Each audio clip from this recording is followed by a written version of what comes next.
오늘 이 시간은 하나님을 아는 것을 원하노라, 이런 제목을 가지고 하나님 말씀을 증거하도록 하겠습니다.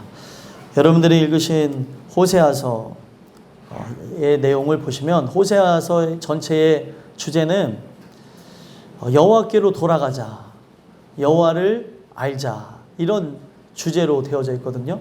그러면은 계속 그 돌아가자, 여호와를 알자라고 하는 그거를 통해 얘기하시는 게, 우리 연약한 인생들이 하나님을 아는 지식이 없어서 멸망한다, 그 얘기를 지속적으로 하고 있다는 겁니다. 하나님을 모르기 때문에, 그 하나님이 모든 것을 주관하신 분이라는 것, 그것에 대해서 느끼는 바가 없기 때문에 내가 하나님이 된 줄도 모르고 내 생각에 의해서 내가 가지고 있는 그런 여러 가지 능력에 의해서 살아가게 된다는 겁니다. 그런 부분에 대해서 호세아서는 우리 인간 자체가 스스로 죄인이 되어졌다는 걸 얘기해요. 스스로 하나님의 그 언약을 버리고 스스로 죄인이 되어졌는데, 하나님께서는 스스로 우리를 위해서 아들을 주셨다는 겁니다. 우리는 스스로 하나님을 떠났지만 하나님께서는 스스로 그 아들을 십자가에 달려 죽게 하심으로 우리를 구원하실 길을 열으셨다는 거예요. 그러면 이걸 통해서 하나님께서 증거하시는 바는, 길이 열려졌으니까, 길이 열려질 것이니까, 지금 이제 아직 예수님이 오시기 전이잖아요. 길이 열려질 것이라는 거예요. 하나님은 어떤 분이시냐면 전지하신 분이잖아요. 하나님 안에 역사가 있는 거잖아요. 하나님은 과거, 현재, 미래를 관통하시는 분입니다. 그래서 없는 것을 있는 것처럼 하시는 분이고, 그리고 미래가 이미 자기 안에 있는 것처럼 하시는 분. 왜냐하면 하나님 안에서 이 모든 시간이라는 게 나와졌기 때문에, 인간의 영역에서는 시간이 지나야 될 일이지만 하나님 안에서는 이미 완성되어진 법이었다는 겁니다. 이게 좀 이해하기가 어려운 부분이 있겠지만, 그 완성되어진 것을, 이미 다 되어진 것을 하나님께서는 믿으라는 거죠. 십자가가 너희들에게 길을 열어줄 거니까 십자가 밑으로 나와라. 그러는 자에게는 생명을 얻을 것이다. 그 얘기를 이미 구약에서도 했다는 겁니다. 그래서 여러분들과 저는 오늘 이 말씀을 통해서, 인생이 왜 망해요?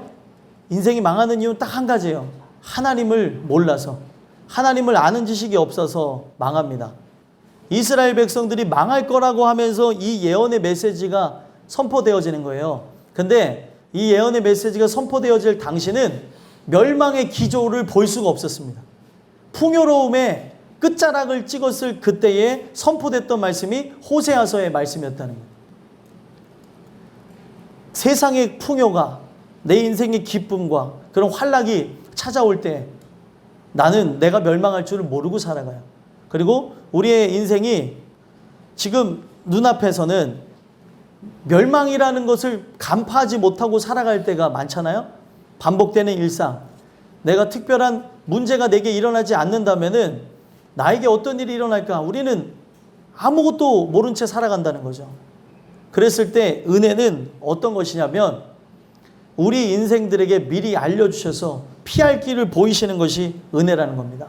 그래서 오늘 이 말씀을 통해서 여러분들과 저는 하나님을 아는 것으로 인해서 멸망하지 말라고 호세아가 그렇게 이야기를 하고, 이것을 통해서 돌아오라고 했던 것처럼, 여러분들이 이 말씀을 통해 하나님을 알게 되어짐으로 망하지 않고 승리하게 되어지고 구원받는 주의 자녀들이 되시길 간절히 소망합니다. 그래서 하나님을 아는 것을 원하노라 라는 제목을 통해 하나님께서는 세 가지를 여러분들과 저에게 알기를 원하시는데, 첫 번째, 무엇을 알기를 원하냐?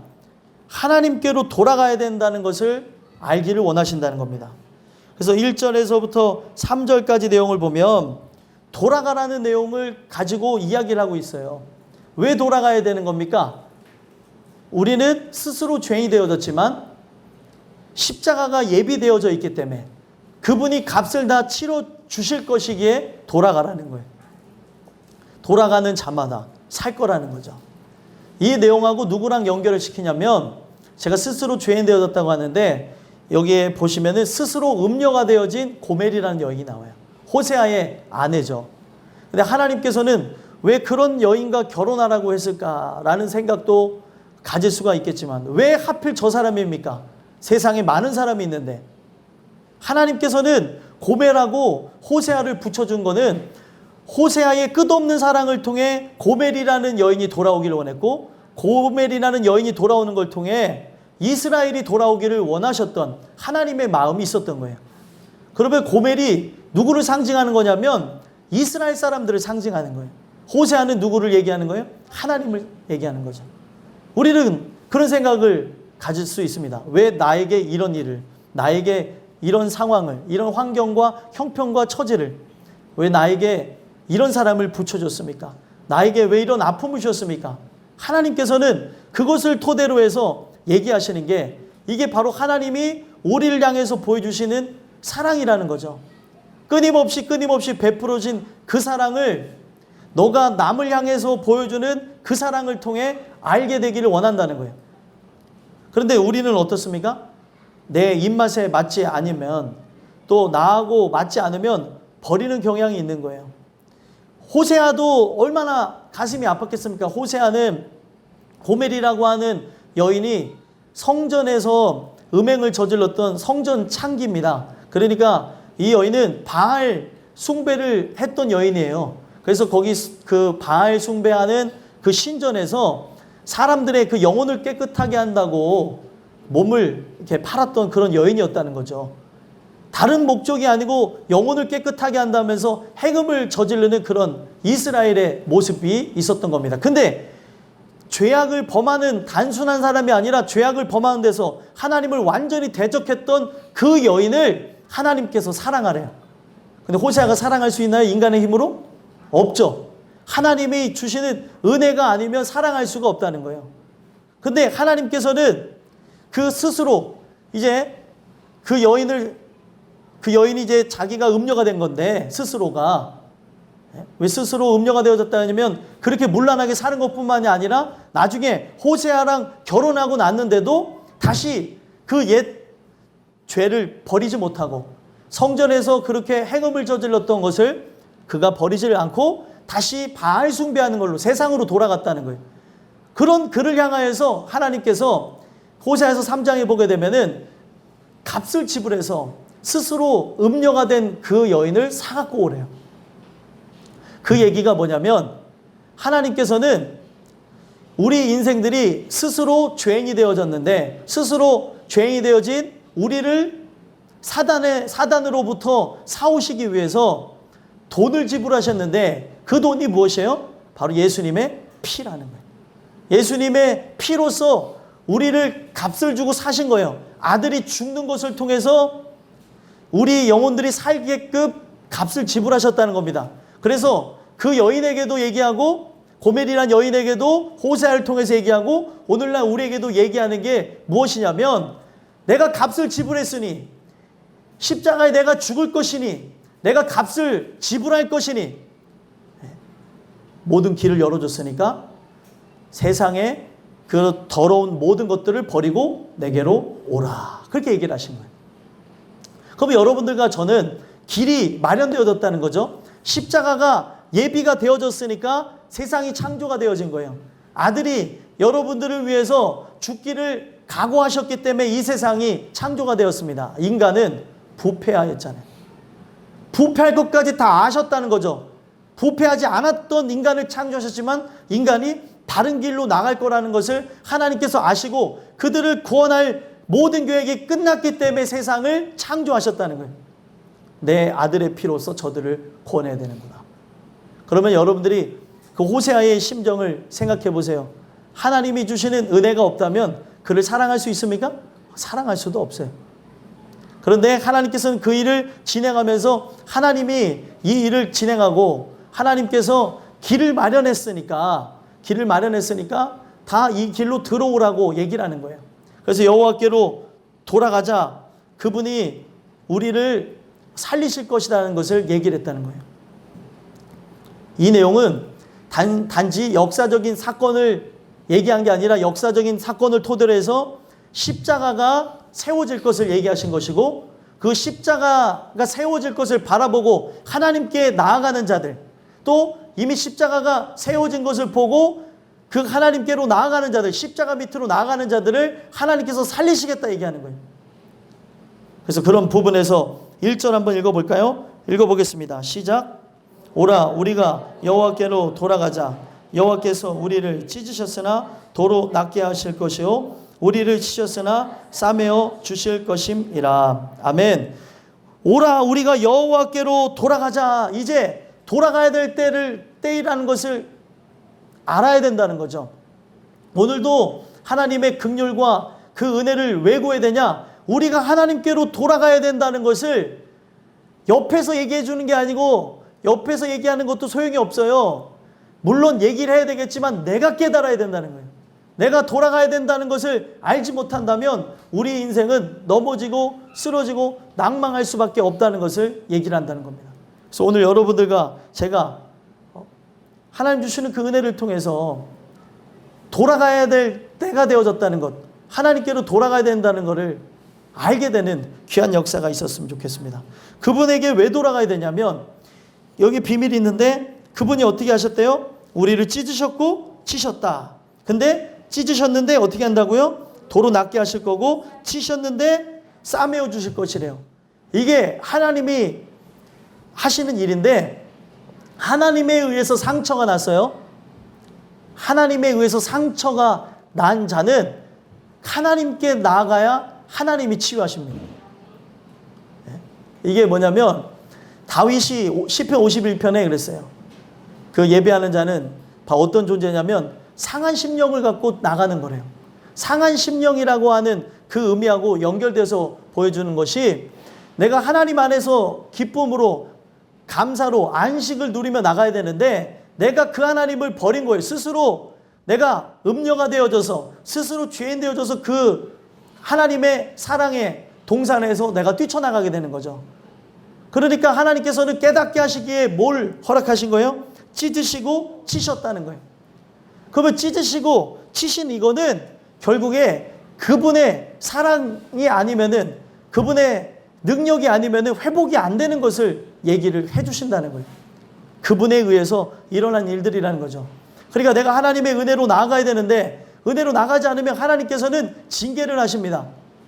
그러면 그 징계는 물질과, 그리고 육체적인 고통과, 그리고 삶의 그 문제와, 그리고 우리가 말할 수 없는 많은 환난이 다가오게 된다는 거예요. 그 환난을 토대로 해서 우리가 하나님께 돌아가야지라고 깨닫고 그분께 나아가면 하나님께서 찢으시고 치신 것을 다 치유하시겠지만, 그렇지 않고서는 우리는 이 상처를 안고 살다가 결국에 어떻게 되어져요? 죽을 것이라는 거예요. 하나님만이 치유하실 수 있는 상처라는 거예요. 이 세상에 우리는 늘 버림을 받고, 이 세상에서 우리는 아픔과 고통을 늘 받습니다. 근데 이것을 통해서 하나님께서 얘기하는 거는, 너가 세상을 사랑하고 세상에서 승한다고 나갔는데 세상이 너를 버렸어? 나는 너를 버리지 않아. 나에게로 와라. 세상이 너를 버리게 되는 것, 세상이 너에게 상처를 주고 했던 이 모든 것은 다른 게 아니라 내가 이것을 토대로 해서 나에게 돌아오게 하기 위함이라고, 그 얘기를 하시는 거예요, 하나님께서. 그러니까 하나님의 오묘한 섭리죠. 하나님이 하시지 않으면 안 된다는 거예요. 그래서 여기서 싸매어 주신다는 것, 우리를 치료한다는 것, 여호와 라파, 하나님만 치유하실 수 있다는 거예요. 하나님만. 어떤 거를요? 바로 상한 심령. 내가 죄 때문에 살아가다가 이리 치고 저리 치인 것, 죄로 인해 멸망하게 되어진 이 마음과, 그리고 나의 영혼 자체를 치유하실 수 있는 분은 하나님밖에 없다는 걸 얘기하는 거예요. 그러니까 이것이 진짜라고 생각하고 하나님 앞에 나아가는 것, 이것이 진짜라고 생각하고 십자가 밑으로 나아가는 자는 살릴 것이다, 이 얘기를 하는 거예요. 2절 한번 읽어볼까요? 읽어보겠습니다. 시작. 여호와께서 이틀 후에 우리를 살리시며 셋째 날에 우리를 일으키시니 우리가 그의 앞에서 살리라. 아멘. 자, 이게 어떤 내용이냐면, 이틀 후에 우리를 살리시며 셋째 날에 우리를 일으키신다. 바로 예수님이 십자가에 죽으실 걸 얘기하는 거예요. 죽으시고 3일 만에 어떻게 하십니까? 부활하시죠. 그 부활하신 것을 토대로 해서 당신만이 생명 주는 분입니다 라고 십자가 밑으로 나가게 되어지면 그가 우리를 위해서 먼저 죽으셨잖아요. 다 모든 사람들이 멸망해야 될. 그러니까 이게 문제가 뭐냐면 인생의 그냥 죽음을 그냥 단지 죽음을 위해서 죽은 게 아니라 그 죽음 이후에 영벌을 위해서도 그분이 다 모든 형벌을 받으셨다는 거예요. 그래서 그분께 나아가게 되면은 그분이 나의 모든 인생의 해답이요 나의 모든 죄가를 위해서 먼저 죽으셨다는 것을 인정하잖아요. 그러면 그분께서 우리에게 생명을 주시겠다는 거예요. 그 앞에 나가면 살게 될 거라는 거죠. 그래서 동서고금을 막론하고 하나님의 사람들 앞에 공통적으로 일어나는 현상이 십자가 밑으로 나가는 현상이라는 거예요. 길을 열어놨다는 거예요. 누가 거기로 나가냐는 거예요. 죄인들이 나가는 거예요. 여호와께 돌아가야 될 때가 되어진 걸 아는 자들, 내가 죄인이어서 멸망하게 됐다는 걸 아는 자들, 이 죄 문제를 어떻게 씻을 것인가 하는 자들만 바로 십자가 밑으로 나아가서 그 십자가 밑에서 예수님이 주시는 그 생명을 부여받고 다시 살게 되어진다는 거예요. 여러분들과 제가 왜 주님 앞에 나가야 됩니까? 그분이 우리를 살리실 거라는 거예요. 길은 열어졌습니다. 십자가 밑으로 나아가서 생명을 얻는 여러분들이 되셨으면 좋겠습니다. 그리고 3절 한번 읽어볼까요? 읽어보겠습니다. 시작. 그러므로 우리가 여호와를 알자. 힘써 여호와를 알자. 그의 나타나심은 새벽 빛같이 어김없나니 비와 같이 땅을 적시는 늦은 비와 같이 우리에게 임하시니라 하니라. 아멘. 십자가 밑에서 생명을 얻는 것이 바로 그분을 아는 것하고 같은 거예요. 생명이 들어온다는 것. 여러분들 생명이 존재하는 것은 어떤 의미를 갖고 있냐면 생명이 이 세상에 태어나잖아요. 그렇죠? 아이들이 태어났다고 해보세요. 아이들이 생명이 존재하는 한 어떤 현상이 일어납니까? 세상을 알아가는 거예요. 세상에서 모든 걸 경험합니다. 누가 경험했던 걸 그대로 경험해요? 부모가 경험했던 걸 그대로 경험하면서 그 경험에 의해서 계속 가르치는 거예요. 요즘은 예전하고 달라서 사회성이 커지기가 힘든 세상이 되어졌어요. 그래서 그 각 시기에 따라 아이들을 기를 때 해야 되는 걸 안 해주면은 아이들이 나중에 커서 뭐 여러 가지 정신적이거나 육체적으로나 문제가 많이 생겨난다고 합니다. 옛날에는 동네에다 풀어놓기만 해도 말이 터졌는데 오늘날은 개개인 중심으로 살아가서 엄마 아빠가 말을 시키지 않으면 말이 터지지 않게 되는 그런 시대가 되어졌다는 거예요. 여러분들 자녀가 말을 하는 것만으로도 감사하셔야 된다니까요. 이제는 그 말하는 것도 더 애를 쓰고 해야지 된다는 거예요. 예전에는 자연적으로 크고 그리고 자연적으로 보고 듣고 하면서 했는데 이제는 그게 어려워진 시대가 되어졌다는 거죠. 또 어찌됐든 이 세상에 생명이 있는 한 그들이 하는 게 뭐예요? 계속해서 알아가는 거예요. 세상을 아는데 누굴 통해서 알아요? 부모를 통해서 아는 거예요. 그래서 그 아이들은 부모와 같이 크는 겁니다. 근데 저는 여러분과 같이 크게 만들지 마시고 하나님이 내 인생의 전부라는 걸 가르쳐 주셔서 하나님에 의해서 자라나는 자들이 됐으면 좋겠어요. 여러분들이 여러분들의 그런 생각과 여러분들의 마음과 여러분들의 뜻을 가지고 이 세상에서 내가 경험했던 걸 갖고 가르치면은 여러분들을 그대로 담는 자녀들이 되는 거예요.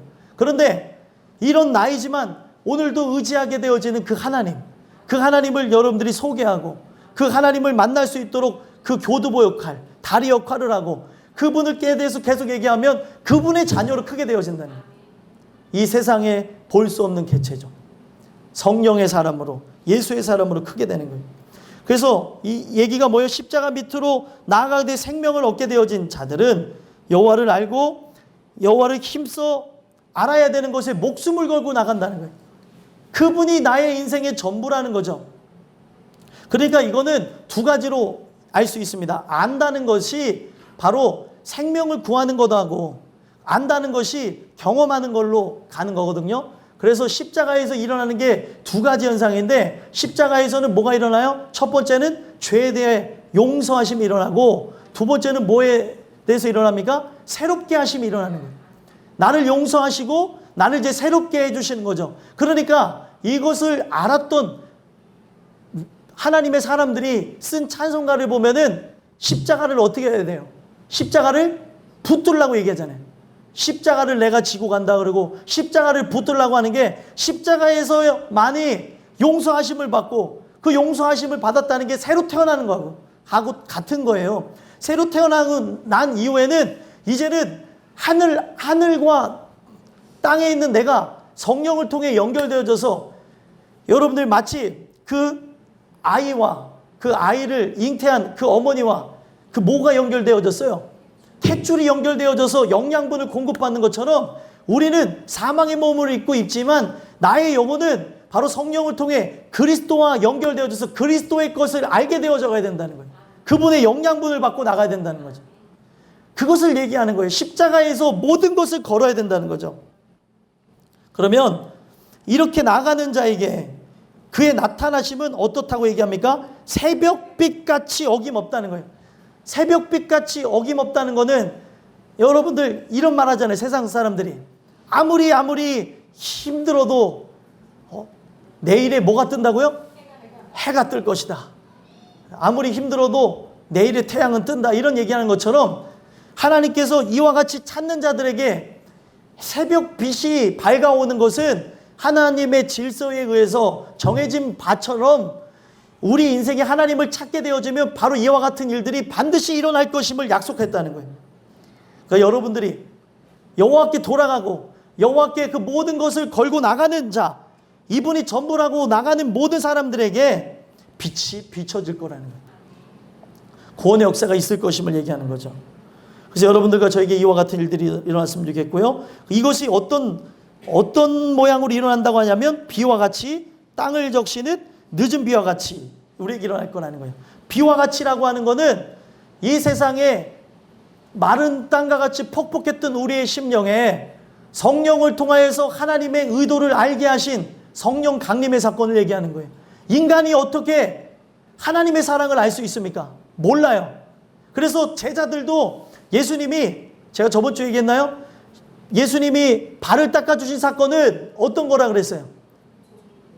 종으로서 죽기 위해서 오셨다는 걸 가르쳐준 거고, 그 발을 닦은 게 어떤 의미를 갖고 있다고요? 십자가 사건을 얘기하는 거예요. 십자가 사건. 근데 십자가 사건을 얘기하면서 그거를 하는 건데, 이거를 알지 못했던 그 모습을 볼 때 제 모습하고 비슷해요. 알지 못하니까 눈치가 없어요. 그러니까 저도 가끔은 눈치가 없을 때가 있거든요. 제 아내가, 아우 여보 이렇게 눈치가 없어. 눈치가 없는 사람이 이렇게 찔러도 저렇게 찔러도 눈치를 못 채요. 알 때는 아는데 이렇게 설명해도 저렇게 설명해도 알 듯한 걸 모를 때가 있습니다. 거기에서 눈치가 없는 진짜 심각한 사람이 나오는데 베드로가 나와요. 예수님 발을 씻어준다고 하니까 내가 바로 하나님의 종으로서 너희의 종과 같이 내가 십자가에 죽노라 라는 개념으로 발을 씻어주니까 어떻게 해요?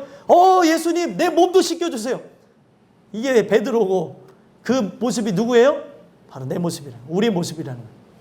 그랬더니 우리 예수님이 답답한 마음에 하시는 말씀이 뭐예요? 네가 이제는 알지 못하나 후에는 알리라. 후에는 안다는 게 뭘 통해서 안다는 거예요? 성령을 통해서 알게 된다는 거예요. 그러니까 오늘 여러분들이 그 성령을 받기를 소망해야 되는 것, 그 이유가 이 여호와께 돌아가는 게 그냥 되어진 게 아니고 성령의 역사를 통해서 되어지는 건데, 그 성령을 통해서 결국에 내 마음이 퍽퍽하고 다 죽어진 땅과 같았었는데, 여러분들 보세요. 쩍쩍쩍 갈라진 땅도 비가 내리게 되면 다 끝난 것 같은데, 제가 놀라는 거는 그게 어디서 나타나는지 모르겠어요. 저수지가 다 말라 비틀어지면 거기에 있었던 뭐가 죽을까요? 물고기가 다 죽어서 없어질 것 같잖아요. 그리고 없어지는 게 사실이잖아요. 근데 그 저수지에 비가 내렸어요? 그럼 비가 내리고 난 이후에 얼마 뒤에 가면은 거기에 뭐가 사는지 아십니까?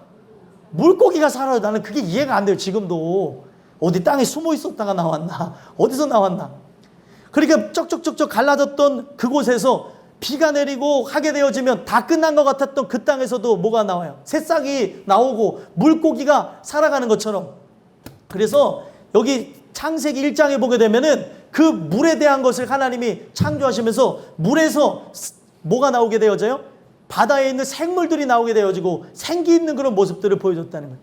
그 물과 뭐하고 연결되어진 거예요? 우리 생수 되시는 예수 그리스도하고 연결을 하는 거죠. 그분 안에서 모든 생명이 나오게 된다는 거예요. 근데 그분 안에서 나오는 것이 그런 생명인데 우리가 그 물을 볼 때에 우리 인생에 그런 생명 주시는 분을 보지 않고 나가니까 그 물에 의해서 심판을 받는 것들을 보게 하신 게 홍수 사건이었다는 겁니다. 그래서 여러분들과 저는 그 비와 같이 땅을 적시는 것, 이거에 바로 이스라엘 땅에 있었던 이 경작할 때 와야 될 많은 비와 추수할 때 이를 오게 되어지는 늦은 비라는 게 있는 거예요. 그래서 이 성령을 받은 자는 마지막에 늦은 비를 맞게 되어지죠. 늦은 비는 뭐예요? 바로 예수님의 재림을 상징하는 거예요. 성령 받은 자가 그 약속을 힘입어서 살아가면서 나중에 늦은 비와 같이 오시는 예수님을 맞이하게 되어진다는 거예요. 여러분들과 저는 이 내용을 통해서 우리가 왜 돌아가야 되는지, 바로 이렇게 돌아가서 하나님만을 구하는 자에게 이와 같은 은혜를 주실 것이라고 얘기하시는 거예요.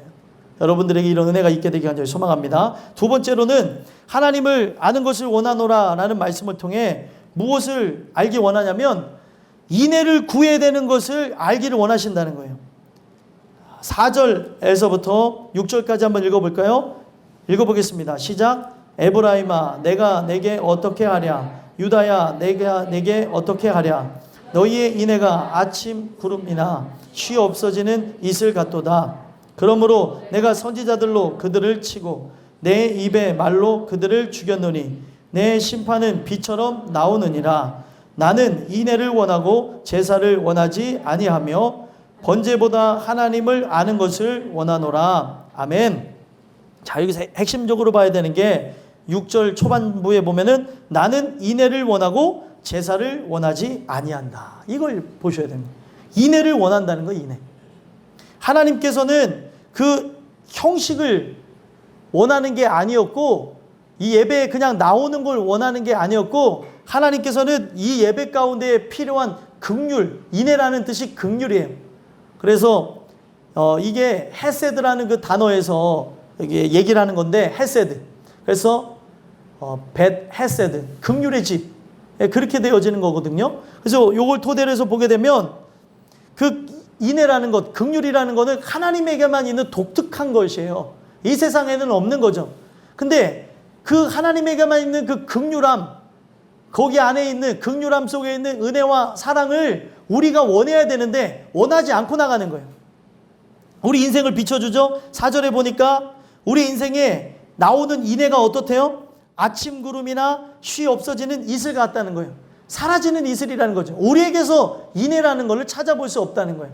우리에게서 긍휼이라는 걸 찾아볼 수 없다는 거예요. 내가 남을 불쌍히 여기는 것, 이거는 하나님이 주셔야 되는 마음이지 하나님이 주시지 않으면 불쌍하지 않다니까요. 사람이 불쌍한 사람을 봐도 안 불쌍하고, 이게 또 잘못 발동하면 안 불쌍한 사람을 보고 또 불쌍하고, 이게 그냥 행색이 초라한 걸 보고 불쌍한 걸 느끼는 게 아니라 그 영혼이 하나님을 모르고 죄악 가운데 나가는 그걸 보고 불쌍히 여겨야 된다는 거예요. 그런데 이 긍휼히 여기는 이것은 인간에게서 나오는 게 아니고 하나님에게로부터 오는 건데, 하나님에게로부터 오는 것을 내가 받았잖아요. 하나님 나를 불쌍히 여기셨어요. 긍휼히 여기셨어요. 그러면 나는 긍휼히 여기심을 통해 은혜와 사랑을 받습니다. 그러면 은혜와 사랑을 받은 증거는 뭐냐면 그냥 쉬 사라지는 그 긍휼이 아니라 우리에게서 끊임없이 긍휼이 나와야 진짜라는 거예요. 그래서 나에게서 긍휼이 나와야 내가 바로 하나님의 자녀라는 것이 진짜라는 게 증명되기 때문에 그 예배 가운데에 나와서, 제사 가운데 나와서 구해야 되는 게 뭐예요? 긍휼을 받기를 원해야 된다는 거예요. 긍휼을 구해야 된다는 거죠. 하나님께. 근데 하나님께 긍휼을 구하지 않고 그냥 예배에 나온 것에 만족하고 그냥 그 예배에 나온 것에 내 자신을 그냥 위안을 주고 가기 때문에 문제가 되어진다는 거예요. 인간은요, 편한 길을 원해요. 그러니까 내 마음이 편해지길 원하니까 이런 과정이 계속 있어야 되는 거거든요. 하나님만이 줄 수 있는 게 긍휼이기 때문에 하나님께 매달려서 달라고 해야 되는 것이거든요. 근데 인간이 이 과정이 어때요? 괴롭잖아요. 그리고 언제 끝이 날 줄을 모르니까 하는 게 뭐예요? 종교가 타락하면 타락할수록 하는 게 면죄부를 파는 거예요. 하나님이 내게 그 은혜를 통해 마음에 평안함을 주셔야 되는데, 성령을 통해 평안함을 주셔야 되는데, 그게 아니라 인간이 이만큼 나왔으면 됐어요. 그만큼 했으면 됐지. 얼마나 더 노력하겠어. 그 정도면 천국 떠나온 단상입니다. 제가 써드릴게요. 면죄부. 이게 오늘날 일어나는 현상이라니까. 옛날에만 있었던 종교가 타락했을 때 일어난 현상이 아니라 마치 직분을 받으면 천국 갈 것처럼 얘기하고, 누가 직분 받고 헌금하라 그랬어요. 누가 만들어 놓은 법이에요? 그 직분에 따라서 얼마. 나중에 예수님이 그거 누가 정했니라고 물어보면 뭐라고 대답할 거예요, 그 사람들. 목회자서부터 성도에 이르기까지. 직분이라는 건 하나님이 주시는 건데 돈을 주고 사는 겁니까? 그거 아니잖아요. 근데 오늘날 많은 사람들이 그렇게 생각을 하고, 이것이 하늘로부터 온 무거운 직책이라는 것, 이것을 내가 온전하게 감당하지 않을 때는 내가 사람들 앞에 섰고 사람들 앞에 교사가 되어졌고 사람들 앞에 이끌려지는 자가 되어졌다면 더 많은 헤아림을 받는다고 하는 그 하나님의 말씀을 두려워하며 나가야 되는데, 두려움 없이 나가고 있으니 자기 멋대로 나가고 있다는 거예요. 이게 어떻게 된 일이냐는 거예요. 마치 그렇게 하면은 천국 갈 것처럼, 그리고 헌금하면 천국 갈 것처럼, 그리고 뭘 하면 천국 갈 것처럼. 절대 그게 아니라는 거죠. 이 종교적 행위로 천국 가는 게 아니라 진짜 예수님을 만나야 천국 가는 건데 이것을 다 없애버린 거예요. 그러면 여기에서 해야 되는 게 뭐냐면, 여기 나온 모든 사람들이 해야 되는 게, 기도하는 집이라고 하는, 만인이 기도하는 집이라는 그 얘기를 하셨을 때는 모든 사람들이 이 교회에 나와서, 성전에 나와서 해야 되는 게 뭐예요? 긍휼을 구하라는 것으로 그 집을 설립하셨다는 거예요.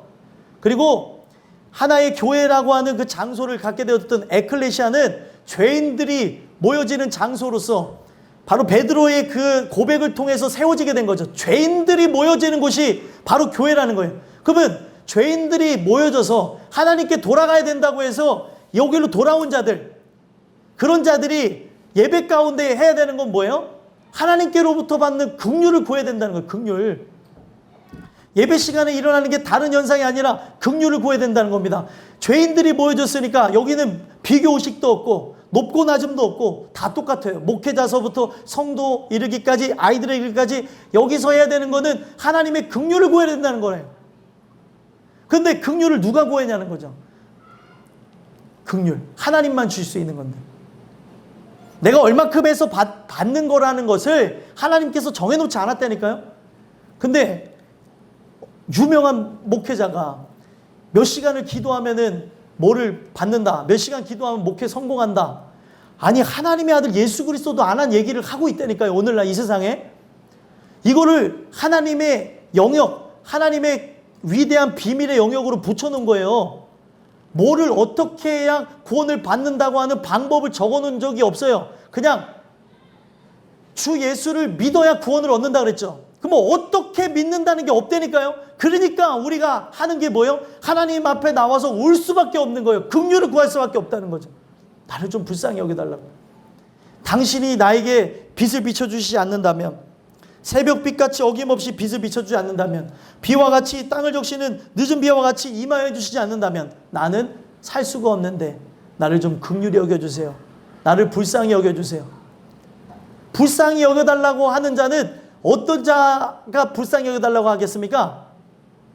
죄인 중에 괴수된 자들, 여기에 모든 사람들이 앉아있지만 그 어떤 사람들보다도 내 죄가 가장 큽니다라고 하는 그 사람에게 긍휼을 내려주시는, 내가 가장 큰 죄인이라고 하는, 이거는 은혜를 통해서 되어지는 거지 내 결단으로 되어지는 게 아니에요. 그 죄인이라고 하는 거를 머리로는 다 안 되니까요.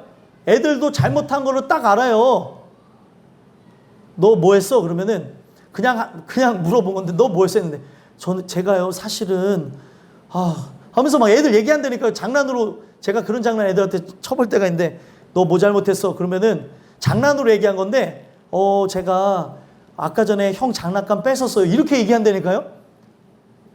그러니까 인간 안에 자기가 잘못한 거를 알고 살아간다는 거예요. 근데 이 죄인이라는 게 머리로 아는 거 말고요. 내가 이 죄 때문에 영원한 지옥 갈 사람이구나. 근데 내가 어떻게 해서든 이것을 씻을 수가 없으니까 오늘도 그 하나님만을 바라보는 것. 하나님이 나를 불쌍히 여겨주시는 것 외에는 방도가 없습니다가 진짜 마음에서 죄인 되어진 자들에게 일어나는 현상이라는 거예요. 그래서 다릅니다. 그냥 하나님을 우리가 저도 그렇고 누구도 그렇고 다 어떤 사람이든 그냥 표면적으로 찾는 거하고 진짜 찾는 거하고 달라요. 목숨 걸고 찾는 사람과 목숨 걸고 찾지 않는 사람이 다릅니다. 어떤 사람이 뭐를 가져야 돼요. 근데 나는 그건 있어도 그만 없어도 그만이라고 하는 사람은 몇 번 찾아보고 뭐 핸드폰이든 아니면 컴퓨터든 찾아보고 없으면 말아요. 근데 그걸 꼭 있어야 되는 사람은 어떻게 해요? 야, 제가 놀란 게 그걸 꼭 있어야 되는 사람은 알바를 해서라도 일본을 가려고 한다니까요. 우리 교회에 있어요. 베드로라고. 뭐 무슨 장수풍뎅이? 장수풍뎅이 그 표본이 일본에만 판다고 알바를 하고 있잖아요, 지금. 여러분들 그래요? 여러분들? 아니 내가 풍뎅이 밟아 죽여도 감흥이 없는 분들이 여러분들과 저 아니에요? 풍뎅이가 이렇게 생겼든 저렇게 생겼든 관심이 없는데 그 친구한테는 이게 엄청나게 소중한 거니까 열심히 알바를 한대요. 왜 하니? 그랬더니 일본 가서 그 방수풍뎅이 표본을 사오셔야 된다고 알바를 하신다는 거예요. 인간적으로는 정말 박수 쳐드리고 싶고 멋있는데 제가 베드로를 뭐라고 하려고 얘기하는 게 아니라 내가 원하면은 지구 끝까지가 찾는다니까요. 우표를 수집하는 사람은 우표 살라고 어디 가는 줄 아세요? 다른 나라 막 가요. 다른 나라 가서 그 우표 수집가 같아서 우표를 또 사오고 뭐가 필요하면 뭐가 필요하기 때문에 거기 가서 막 사고. 아니 제가 여러 사람들을 봤어요. 그런 사람들이 저 나라에서만 뭐가 나온다 그러면은 그 나라 가서 햄버거 사 먹고 뭐 사갖고 오는 거예요. 그렇게. 아니 진짜 이것을 계속해서 모으는 사람들은 그렇게 하더라고요. 그래서 그걸 갖고 나중에 또 자랑도 하고 팔기도 하고. 제가 얘기하는 거는 필요로 하면은 인간은 끝까지 찾아요. 근데 하나님이 필요하지 않으니까 찾지를 않는다는 거죠. 그분에게서 긍휼이 온다고 하는데 이거는 나의 노력으로도 내가 뭐 어떻게 하는 걸로도 되는 게 아니니까 그냥 뭐를 해서 이뻐하는 게 아니라니까요. 아들을 죽였어요. 여러분들이 제가 늘 말씀드린 게 있죠. 아들을 죽여놓고 미안하다고 하면서 그를 어떻게 처벌할 길이 없는데 미안하다고 하면서 마당 쓸어주고 한다고 한들 여러분들 아들을 죽인 게 마음이 시원해지겠습니까? 아니에요. 주인이 그 당사자가 그 부모가 그냥 저를 그냥 긍휼히 여기고 용서하는 것 외에는 방법이 없는 거예요. 그러면 우리 하나님도 마찬가지죠. 우리 인생들이 다 누구를 죽인 거예요? 하나님의 아들 예수 그리스도를 죽인 거예요. 그러면은 우리가 할 수 있는 건 뭐예요? 뭐를 해서가 아니라 그 노력으로 되어지는 게 아니라 그냥 그 하나님 앞에 잘못했다고 하고 무릎 꿇고 사죄하는 그 마음, 긍휼을 구하는 것밖에 없다는 거예요. 그래서 이 예배에 나오면 해야 되는 게 뭘 구하라는 거예요? 긍휼을 구하라는 거예요. 인애를 구하라고 하나님께서 가르쳐 주시는 거예요. 그런데 누가 인애를 구하냐는 거예요. 누가? 하나님이 빛 비춰지는 자, 하나님이 택한 자에게, 하나님이 구원하겠다고 하는 자에게 이와 같은 현상들이 일어나는 거예요. 이러면 이게 내게 진짜로 오잖아요. 그럼 하나님이 액세서리처럼 될 수 있는 게 아니에요. 내 편의에 따라서 내가 갖고 있는 생각에 따라 이렇게 했다 저렇게 했다는 게 아니라 여기에 올인하게 되어진다는 겁니다. 여러분들과 제가 하나님 주시는 그 은혜를 통해서 이와 같은 일들이 일어났으면 좋겠습니다. 마지막 세 번째로는요. 하나님을 아는 것을 원하노라 라는 말씀을 통해 무엇을 알기를 원하냐면 하나님이 사랑이라는 것을 알기를 원하신다는 거예요. 하나님이 사랑이라는 것. 자, 6절 후반절에 보면 6절 다시 한 번만 읽어보겠습니다. 읽겠습니다. 시작. 나는 인애를 원하고 제사를 원하지 아니하며 번제보다 하나님을 아는 것을 원하노라. 아멘. 번제보다 하나님을 아는 것을 원한다는 거예요. 여러분들과 제가 이 내용을 통해서 알아야 되는 게 하나님을 아는 것을 원한다고 하는 게 뭐냐면 하나님이 바로 사랑 자체라는 것, 하나님이 나를 사랑한다는 것, 이거를 원하시는 것이지 다른 거를 원하는 게 아니라는 거예요. 왜 눈에 보여지는 그 번제, 눈에 보여지는 그 봉사, 그 눈에 보여지는 그 참석함, 눈에 보여지는 이런 것에 목숨을 걸고 나가냐는 거죠. 그게 아니라 하나님 그분 자체를 사랑하는 것, 자체를 원한다는 거예요. 사랑하면 어떻습니까? 예, 어떤 두 남녀가 만약에 사랑하게 되어졌어요. 그럼 두 남녀가 사랑하게 되면 선을 봤어요. 예를 들면. 근데 눈을 딱 맞았어요. 그러면 이제 서로 사랑하게 됐어요. 그러면 남자는 여자를 알기를 원하죠. 어떻게 살아왔고 어떤 사람인가. 그리고 계속 그 얘기를 듣는 게 달콤할 것이고 좋을 것이고, 또 여자도 그 남자가 어떻게 살았는가에 대해서 얘기를 듣고 하는 게 달콤하겠죠. 이 선들을 다시 아니 그럼 안 되죠. 아니 왜 무슨 감정인지 잊어버리셨어요? 결혼하신 지 30년 넘으신 분들 잊어버리셨습니까? 예? 잊어버리면 안 돼요. 이 사랑이 끝까지 가셔야 돼요. 끝까지. 인간의 사랑은 금방 끝나지만 하나님의 사랑을 통해서 사랑하게 된 거는 영원한 거예요. 예? 여러분들, 이 내용을 통해서 우리가 봐야 되는 게, 서로가 사랑하게 되면 알기를 원하는 거예요. 그에 대한 정보, 어떻게 자라났고 어떤 게 있었는지 뭐 등등등들 다 아는 거죠. 예? 아닌 사람, 사랑하지 않는 사람은 그 사람이 어떤 존재인지도 관심도 없어요. 예? 우연히 제가 뭐 인터넷을 보다가 우블리라는 사람을 봤어요. 우효강인가? 우효강하고 추자연이라는 사람이 사랑하는 얘기가 너무 사람들에게 회자된다고 독특하다고 해서 봤더니, 거기서 제가 동영상 그 짧게 그 편집된 거 하나를 봤는데 뭐에 감동을 받았냐면, 그 우블리라고 하는 게 그냥 그 우효강이라는 게 하도 사랑스러워서 그 러블리의 그 분리를 갖다 붙여서 우블리라고 붙였대요. 근데 어떤 것이냐면, 그 우효강이라는 사람이 그 추자연이라는 사람을 보고 추자연이 되게 힘들게 컸대요. 뭐 잘은 모르겠는데, 근데 그 여인을 보면서 한 얘기가 뭐냐면, 나는 너를 보면은 마음이 아파. 근데 그 말에 추자연이 자기가 힐링이 됐다는 거예요. 나의 모든 걸 이해하는 사람 같았다는 거죠. 나의 모든 거를 다. 그동안 안타깝게 살았고 불쌍하게 살았던 걸, 모든 거를 내가 널 감싸줄게 하면서 그렇게 했다는 거예요. 제가 그걸 통해서 하나님이 나의 모든 상함을 알고 계시는구나. 나의 그 죄 때문에 고통받아 있고 내가 내 멋대로 살다가 이렇게 되어진 것, 그리고 세상 앞에 유린되어지고 살았던 이 모든 것, 하나님이 나를 보면서 하시는 말씀이, 나는 너를 보면 마음이 아파. 이런 얘기를 하시는 거구나. 인간의 사랑의 그 모습 가운데서도 하나님의 흔적을 볼 수 있구나. 그 사랑에 푹 빠져 있는 그들의 사랑이 어떻게 될지는 모르겠어요. 근데 지금 사랑의 절정이 다다랐을 때 나오는 이 모습은 하나님의 그 사랑하고 흡사하다는 거죠. 아가페라고 하는 사랑은 일방적인 사랑이에요. 상대가 어떻게 한다 할지라도 끊임없이 부어주는 사랑이라는 거죠. 조건부 사랑이 아니라는 거예요. 끊임없이 나가는 사랑이라는 겁니다. 그런데 하나님은 지금 이 번제라는 걸 만들어 놓고, 그리고 제사라는 걸 만들어 놓고, 이 모든 걸 만들어 놓은 이유가 뭐예요? 이곳에 나와서 자신에 대해서 알기를 원하고, 자신에 대한 모든 정보를 알고 자신과 함께 교제하기를 원하는 건데, 그런 것이 없이 형식만 하는 거예요.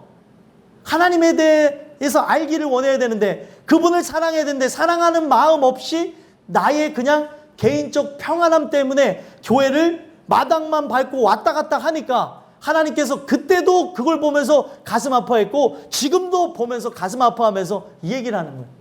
나는 제사보다 하나님 아는 것을 원한다. 너가 나를 사랑하길 원한다. 내가 너를 위해서 아들을 준 사랑이 얼마나 큰 것인지 알기를 원한다. 그러면 우리가 그 사랑을 알게 되어지잖아요. 그러면 그 놀라운 사랑에 감격해서 진짜 아직도 그 사랑이 없는 자, 불쌍한 자, 죄악 가운데 나가는 그런 자들을 사랑하게 되어진다는 거예요. 인간에게서 나올 수 없는 그런 부분들이죠. 여러분들과 저는 번제보다 하나님을 아는 것을 원하노라 라고 말씀하셨던 그 하나님의 뜻을 아셨으면 좋겠어요. 하나님 사랑이라는데 그 사랑이 내게 와야 사랑인 줄 알죠. 그렇죠? 누가 되게 사랑한다는데 그 사랑에 대해서 아무리 얘기한다 한들 사랑해보지 않은 사람은 그 사랑이 어떤 사랑인지를 몰라요.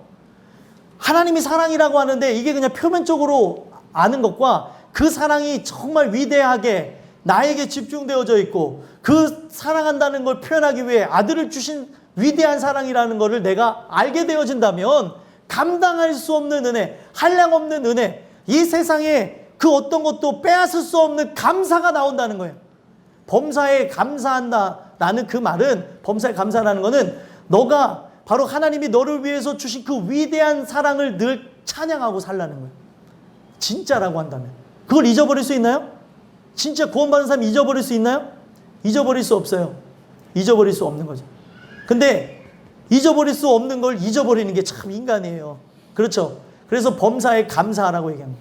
늘 그것을 잊지 말아라, 기억하라는 차원에서 그 말씀을 주신 겁니다. 그러면 오늘 여러분들과 제가 봐야 되는 거, 하나님 당신을 사랑하기를 원하세요. 여기에 형식도 중요하죠.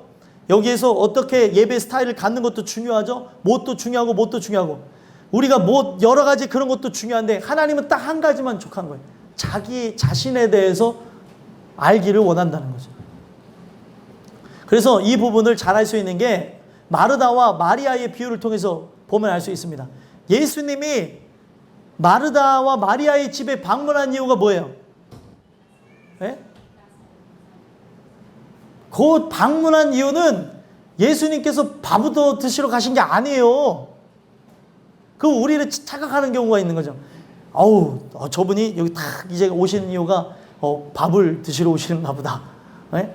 그래서 밥을 막 이렇게 잘 준비하죠. 물론 그렇게 하시는 분은 없어요. 어떤 의미인지 아시겠죠? 그러니까 우리 집에 온 귀한 손님이니까 대접하는 걸 하는 거는 당연한 인간의 그런 본심이라고 보시면 되겠습니다. 당연한 거죠. 그런데 우리 예수님은 내가 너에게 이 은혜를 받기 위해서 온 것이 아니라, 이 너희들의 음식을 먹으러 온 것이 아니라 내가 너희에게 생명을 떡을 주러 왔다는 거예요. 그래서 예수님이 하신 말씀이 뭐예요? 한 가지면 족하대요. 한 가지면. 뭐만 하면 되는 거예요? 예수님 발 아래 말씀만 들으면 된다는 거예요. 이 얘기가 왜 나왔습니까? 마르다의 입장에서는, 언니 입장에서 동생을 봤더니 얄미운 거예요. 아니, 예수님 그 위대한 분이 왔는데 식사 대접을 상다리가 휘어질 정도로 해야 되는데 예수님 발 아래에서 뭐만 듣고 있어요? 말씀만 듣고 있는 거예요. 아유, 저거 얄미워 죽겠네. 저거 지금 뭘 하고 있는 거야? 지금 대접해야 되는데, 대접해야 되는데 자기 혼자 잘났다고, 저 은혜 받겠다고 하고 저기 앉아서 저러고 있네. 이 얘기가 2000년 전의 사건이 아니라 오늘날도 일어나는 일들이에요. 오늘날도. 네? 오늘날도 그렇죠. 하나님께서는 뭐에 관심을 갖겠어요? 그 말씀에 관심 갖기를 원한다니까요. 그 말씀에 목숨 걸기를 원한다니까요. 근데 세상 사람들은 그것에 관심을 갖기보다, 저분에게서 오는 그 말씀에 관심 갖기보다 자꾸 줄 수 없는 내가 자꾸 뭘 주려고 한다는 거예요. 내게 뭐가 있습니까? 아무것도 없죠. 인간이 하는 그런 걸 원하는 게 아니라 난 받아야 될 존재라는 거예요. 성경이 계속 얘기하는 게 너희들은 받아야 될 존재라는 겁니다. 긍휼을 원해야 되고 내가 긍휼을 주는 자라고 계속 얘기하고 있어요. 근데 오늘 내가 하나님 앞에 자꾸 뭘 주려고 하고 있어요. 그런 부분이 아니라는 거죠. 그러니까 결국에 가르쳐 주시는 게 뭐예요? 사랑. 진짜 내가 너희를 위해서 그 사랑한다는 걸 알려주기 위해서 왔다면 지금 밥 먹는 게 중요한 게 아니고 내 말 듣는 게 가장 중요하다고 얘기하시는 거예요. 그 발 아래서. 그런데 오늘날 우리가 당연히 그렇게 나가야 되는데 어떤 현상이 일어나요? 마르다처럼. 우리가 해야 될, 그게 필요하지 않다는 게 아닙니다. 필요 없다는 게 아니라 첫 번째가 뭐냐는 거예요. 첫 번째가 말씀 듣는 것에 목숨을 걸고 나가야 된다는 거예요. 말씀 듣는 것. 그래서 우리 주님께서는 그런 거를 원하시는 건데, 오늘날 우리가 자꾸 이렇게 이 완벽한 번제를 드리면 이 칼날을 막 잘 이런 짓을 하고 있다니까. 칼날을 막 잘 갈고 있고, 그리고 이 모든 성전 기명을 잘 닦고 있고, 그리고 뭐 이런 것 저런 것 다 준비해서 이렇게 하면 하나님 기뻐하시겠지. 하나님이 원하는 거는, 하나님께서는 제사를 원하는 게 아니고 뭐를 원한댔어요? 순종을 원하는 거예요. 그분을 사랑하게 되어짐으로 그분께 순종하기를 원하는 건데, 하나님을 알아야, 그분이 뭐를 좋아하고 그분이 뭘 싫어하는지를 알아야 내가 사랑하는 자로서 그것을 행할 수 있는 거죠. 근데 그것은 알지 못하고 자꾸 쓸데없는 것만 하는 거예요. 번제가 어떻고 소제가 어떻고. 예. 이거를 패하겠다는 게 아니라 번제, 소제, 화목제, 속죄제, 속건제가 다 누굴 얘기하고 있어요? 예수님을 얘기하고 있는 거예요. 근데 예수님에 대해서 알고자 하는 마음 없이 그냥 형식적으로 하는 그것이 무슨 의미가 있냐는 거예요. 이 예배 자체에만 그냥 왔다 갔다 하는 거에 목적을 두면 무슨 의미가 있냐는 거예요. 여기에 와서 뭘 아는 거에 목적을 둬야 되는 거예요. 말씀을 알기를 원하는 것, 그분을 사랑하게 되기를 원하는 것, 여기에 목적을 둬야 된다는 거죠. 이게 진짜가 되어지면 아직 연약할 수도 있고 부족할 수도 있고 하나님의 영역이니까 하나님께 도와달라고 하고 나가는 건데, 결국에 이걸 통해서 어떤 일이 일어나요? 진짜 내가 그 원하는 마음이 진짜가 되어진다면 그 원하다가 어떻게 되어집니까? 변화가 일어나는 거예요. 우리 인생에. 그분만을 원하고 결국에 그 변화된 흔적이 이제 사람들의 입에서 나와요. 나에게서 나오기도 하지만 이 나오는 게 증명이 어디에게서 나오는 거냐면 사람들의 입을 통해서 증언케 되어지는 거예요. 예수의 사람이라고 하는 증언은 안 믿는 사람들을 통해서 나왔습니다. 예수 그리스도를 믿는 사람들, 예수장이들, 그리스도인, 이렇게 되어진 거죠. 근데 왜 그리스도인이라고 하는 그 말들이 그들의 입에서, 안 믿는 사람들 입에서 나왔어요? 입만 열면 뭐가 나와요? 예수, 예수, 예수. 입만 열면은 내가 죄인입니다. 입만 열면은 내가 부족합니다. 입만 열면은 그분이 은혜를 주셔야 되는데 제가 은혜를 못 받고 있어요. 입만 열면 그분에 대한 다 얘기, 모든 정보가 나와야 되는데 입만 열면 뭐가 나와요? 정치, 경제, 사회, 군사, 뭐 여러 가지. 입만 열면 탄식이 나오고, 입만 열면 답답하다는 거. 입만 열면은 뭐가 어떻고 저떻고, 경제가 어떠니 저떠니. 하나님은 거기에 관심이 없어요. 오늘날 우리 인생에 이걸 통해서 얘기하시는 게, 그 본질적인 걸 알지 못하면 쓸모가 없는 것처럼 번제보다 하나님 아는 것을 원한다. 하나님께서는 피 비린내 나는 제사를 원하는 게 아니라 그 제사 가운데 나와서 내가 이제 주님 은혜로 살겠습니다. 주님, 내가 그렇게 은혜로 살았는데 못 사네요. 날 좀 도와주세요 하면서 긍휼 구하는 거를 원했던 건데, 그러면서 하나님, 내가 당신을 만나길 원합니다. 당신을 알기를 원합니다. 이걸 하기를 원한 건데, 그게 없이 그냥 육체적인 거에, 1차원적인 거에 만족하고 가니까 문제가 되어진다는 거예요. 우리가 주일 성수를 하고 안 하고가 천국 가고 지옥 가고의 문제는 아니에요. 그런데 천국은 누가 가냐? 365일 주일 같은 사람이 천국 가요. 주일 예배 한번 빠졌다고 지옥 가는 거 아니라는 거죠. 그런데 내 모든 인생에서 그 모든 날이 주의 날이라고 생각하는 사람들은 천국 간다니까요. 근데 오늘 우리 인생이 그렇게 그 주의 날에 대해서 기리고 정말 주님과 함께 살아가는 거에 가슴 벅차하며 살아가냐? 그게 아니라 그냥 주일에 나오는 거에 목적을 두고, 어떤 예배에 나오는 거에 목적을 두고 그냥 스스로 면죄부를 주고 나간다는 거예요. 하나님은 그렇게 얘기한 적이 없다는 거죠. 그렇잖아요. 누군가 누구를 만났어요. 사랑하는 사람이 만났어요. 만난 이유는 밥을 먹기 위해 만난 게 아니에요. 사랑하기 때문에 만난 거죠. 대화하려고 만난 거죠. 그렇죠? 아닌가요? 밥을 먹으려고 만나시는 분들이 있나 보네. 예? 이게 진짜 중요한 내용이라니까요. 거기에서 빠지지 말아야 될 게 사랑인데, 사랑은 온데간데 없고, 먹기만 하고, 그리고 마시기만 하고, 그리고 그 만남을 갖는다면 무슨 의미가 있냐는 거예요. 의미가 없는 것처럼 하나님과 우리 사이가 마찬가지라는 거를 얘기를 하는 거예요. 하나님을 사랑해야 되는데, 사랑하는 거에 모든 것을 걸고 나가야 되는데, 이건 하나님이 나를 사랑한다는데 내가 느끼지 못하는데 이거 어떻게 할 거냐는 거예요. 이걸 느끼고 체험하고 인격적으로 만나야 천국 간다는데, 내가 오늘날 생각하는 건 다 쓸데기 없는 것만 생각하고 나가는데, 육체를 입어서 오늘날 생각하는 것, 이제 눈을 떠서 하루를 살아가면서 생각하는 모든 생각은 내 안에 부패했기 때문에 다 쓸데없는 생각만 다 나오는데, 어떻게 할 거냐는 거예요. 그분이 나에게 은혜를 주시지 않으면 방법이 없다고 오늘 결론이 나는 거예요. 사랑. 내 사랑을 알기를 원한다. 그 얘기를 하는 거예요. 내 사랑을 알기. 내가 너를 얼마나 사랑하는지 알겠니? 아무리 부모가 자녀에게 내리사랑을 보여줬다 하더라도 자녀가 알지 못하면 소용이 없잖아요.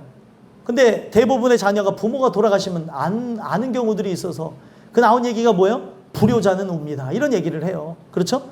돌아가신 다음에 알게 되는 경우가 있고, 또 요즘엔 역으로도 생각하셔야 돼요. 뭘 역으로도 생각해요?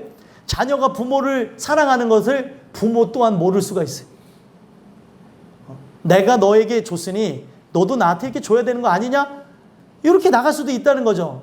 그렇죠? 아니에요. 근데 자녀가 부모를 사랑하는 것, 인간은요 죽을 때까지 몰라요. 부모가 자식을 얼마나 사랑하는지, 예? 자녀가 모른다고 하는 것처럼 자녀가 부모를 사랑하는지 부모도 모를 수 있어요. 맞는 것 같아요? 틀린 것 같아요? 그렇다니까요. 이 아이들을 보면서, 아니 엄마 아빠는 애기랑 떨어졌는데 슬프지만 울지를 않는데 자녀는 엄마 아빠랑 며칠 떨어졌더니 엉엉 울어요. 그러면 그걸 통해서 누가 더 사랑한다고 얘기할 수 있어요? 그 모습만 보면 자식이 더 사랑한다고 얘기할 수 있다니까요. 예. 우리는 인간에서 나오는 이 모든 경험, 인간에서 갖고 있는 모든 게 완전하지 않다는 걸 말씀드리고 싶은 거예요. 부모의 사랑도 진짜 하나님의 사랑으로부터 와서 그 내리사랑, 아가페 사랑을 볼 수 있는 것도 있지만 이게 완전하지도 않으니까 이 세상에 무너진 부모의 사랑들도 볼 수도 있고, 내가 아무리 100% 준다고 하지만 하나님의 사랑에 기인해서 나가지 않는다면 이 사랑도 온전하지 않다는 거예요.